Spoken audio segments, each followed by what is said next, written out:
9 days and counting until we elect a new president. With just 9 days to go, polls show Obama widening his lead over McCain, while the Republican vice presidential nominee comes under increased criticism.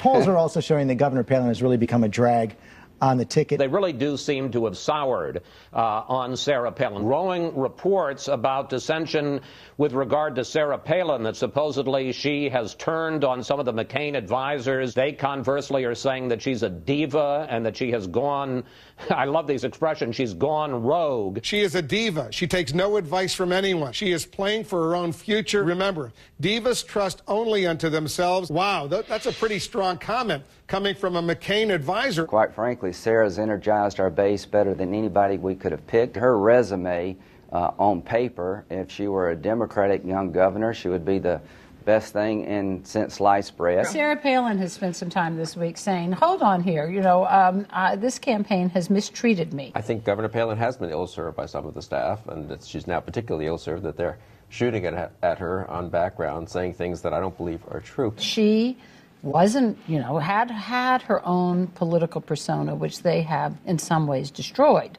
And I think that they thought she wasn't ready. But what does that mean? Then why do you pick a vice president who isn't ready? What is that about? This is crazy. This is nuts. What are these people thinking about? It isn't just Palin, because there are more and more stories coming out about the McCain campaign in general. This dissension you see is a symptom, not a cause.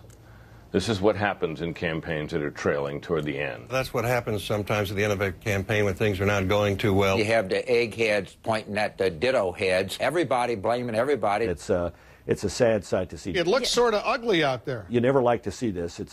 But you particularly don't like to see it 10 days before an election. People in the McCain campaign and McCain himself have to start thinking about how they want to end. You continue to defend her. She continues to light up Republican rallies wherever she goes. I don't defend her. I praise her. Yeah. I don't defend her. Here's the latest. She needs no defense. All right. And here's another poll. Let me share you with another poll if I can. She had a 59% favorable rating. It's now down to 46%. Unfavorable is up to 51%. She's had appeal to independent voters and to women voters in ways that Senator McCain was hoping for when he selected her. Independent voters, women voters.